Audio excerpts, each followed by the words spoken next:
આદરણીય doctor પ્રયત્કર sir અને ગુજરાત વિદ્યાપીઠ સાથે સંકળાયેલા તમામ સર અને મારા પ્રિય મિત્રો સૌનો નમસ્કાર. હું અમીન ટીચર પ્રકાશભાઈ મેં ગુજરાત વિદ્યાપીઠમાંથી લાઇબ્રેરી સાયન્સનો અભ્યાસ પૂર્ણ કર્યો છે. આજે મારા માટે ખૂબ જ આનંદ અને ગૌરવની ક્ષણ છે, કારણ કે પ્રયત્કર સરના માર્ગદર્શન અને ભલામણના કારણે મને આજે એમજે લાઇબ્રેરીમાં નોકરી મેળવવાની તક મળી છે. તેના માટે હું હૃદયપૂર્વક આભાર વ્યક્ત કરું છું. ડોક્ટર પ્રયત્કર સરના એક ઉત્તમ શિક્ષક નથી, પરંતુ એક પ્રેરણાદાયક સંશોધક અને લેખક પણ છે.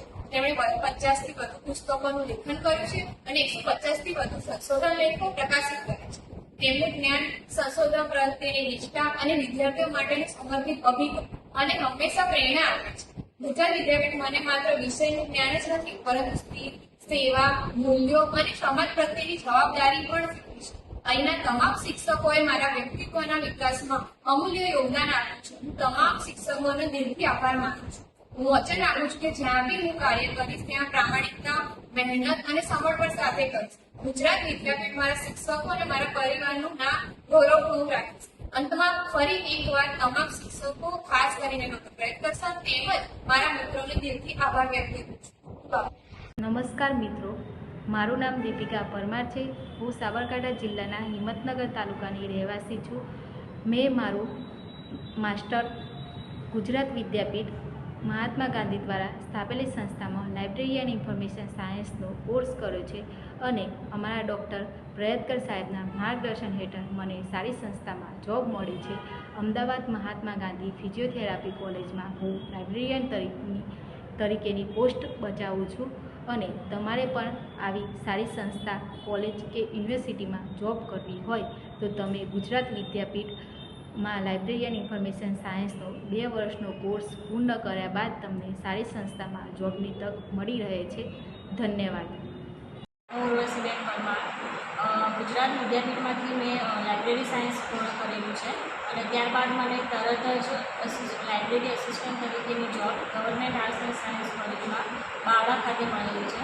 જો તમારે પણ લાઇબ્રેરી સાયન્સ ફિલ્ડમાં આગળ વધવું હોય તો તમે ગુજરાત વિદ્યાપીઠની મુલાકાત લઈ શકો છો અને અમારા ડૉક્ટર પ્રયત્કર સર કાનાણી, જે અધ્યક્ષ છે એચઓડી, એમના પ્રેરણાથી મને આ જોબ મળેલી છે. મને આ ફિલ્ડમાં ઘણું બધું તેમનું માર્ગદર્શન મળેલું છે અને જો તમારે પણ અમારી જેમ સરળ અને સારી રીતે જો જોબ જોઈતી હોય માસ્ટર પૂરું કરીને તરત જ, તો તમે અમારા ગુજરાત વિદ્યાપીઠ કોલેજનો સંપર્ક કરી શકો છો અને અમારા ડૉક્ટર પ્રયત્કર સર કાનાડિયા સરનો માર્ગદર્શન મેળવીને આગળ વધી શકો છો.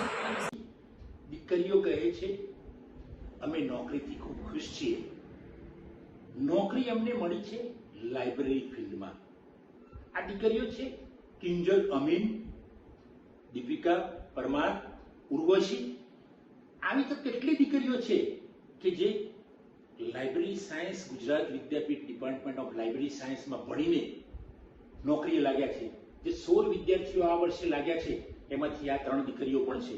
મિત્રો, આ દીકરીઓ પોતે તો સખત મહેનત કરી જ છે, પરિવારને સંભાળે છે.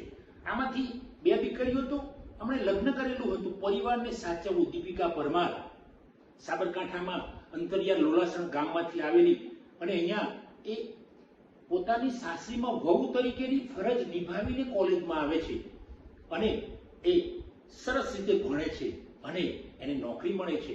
નોકરીમાં ભલે પ્રયત્નો મેં કર્યા હોય, બીજા ફેકલ્ટીએ કર્યા હોય અથવા તો જાતે કર્યા હોય, પણ નોકરી કરીને દીકરી જે ખુશી મેળવે છે, એના ચહેરા પર જે રોનક આવી જાય છે, એ જોઈને મને ખૂબ આનંદ થાય છે. મિત્રો, ઉર્વશીનો પણ એવો જ કિસ્સો છે કે ઉર્વશી પણ મિત્રો ખૂબ મહેનત કરે છે. દીકરી એ લગ્ન થયા હોય છતાં પણ દૂર રહીને તમે ભણવું, પરિવાર સાથે એટેચમેન્ટ રાખવું અને કરવું, છતાં પણ નોકરી સાથે પણ કરવી અને એમને નોકરી મળી ગઈ આ વર્ષે. જેવી એમને મે મહિનામાં એક્ઝામ પૂરી થઈને રિઝલ્ટના થોડાક સમયમાં દીકરીઓને નોકરી મળી ગઈ. બીજી મિત્રો કિંજલ અમીન, જબરજસ્ત એક્સપર્ટ બોલવામાં, બધી જ રીતે ટેલેન્ટ એની જબરજસ્ત, બધાની જોડે મેળ રાખવાનો, ક્યાંય પણ હોય તો દરેક જગ્યાએ આગળ રહેવાનું, સારી પ્રવૃત્તિઓ કરવાની, એની ટેલેન્ટ પણ, ભણવામાં પણ હોશિયાર દીકરી. એ પણ જેવી અહીંયાથી ગુજરાત વિદ્યાપીઠમાં ભણી અને એને બહુ સરસ કામો કર્યા છે અને હમણાં જે જોબે લાગી ગઈ છે. ને મને કહ્યું એણે આ બધી 3 દીકરીઓએ જ અમને એક માર્ગદર્શન આપ્યું. કિંજલ અમીને જ ખાસ તો મને કહ્યું કે સર તમે આવા અમારા થોડાક વિડીયો લઈને તમે પણ એક સરસ મોટો વિડીયો બનાવો અને એમાં અમને એડ કરો. કારણ કે અમારે કહેવું છે કે ગુજરાત વિદ્યાપીઠના ડિપાર્ટમેન્ટ ઓફ લાઇબ્રેરી સાયન્સમાંથી અમે ભણીને આગળ ગયા છીએ અને અમે તાત્કાલિક નોકરી મળી ગઈ છે. તો આ છે દીકરીઓ મારા વિભાગ.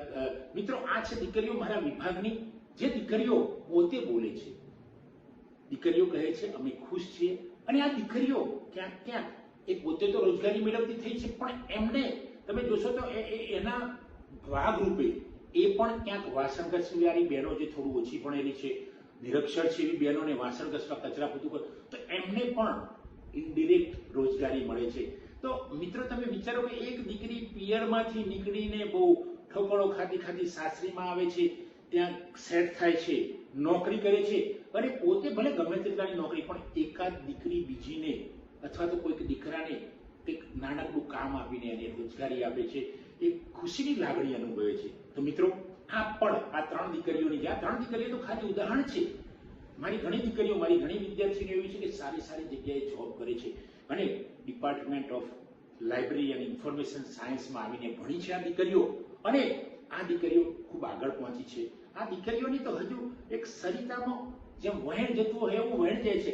હજુ તો એમને સમુદ્રને મળવાનું બાકી છે, અને એ સમુદ્રને મળ્યા વગર રહેશે નહીં, કારણ કે એવો મને અટલ વિશ્વાસ છે. મિત્રો, આટલું જાણીને આપ વિચાર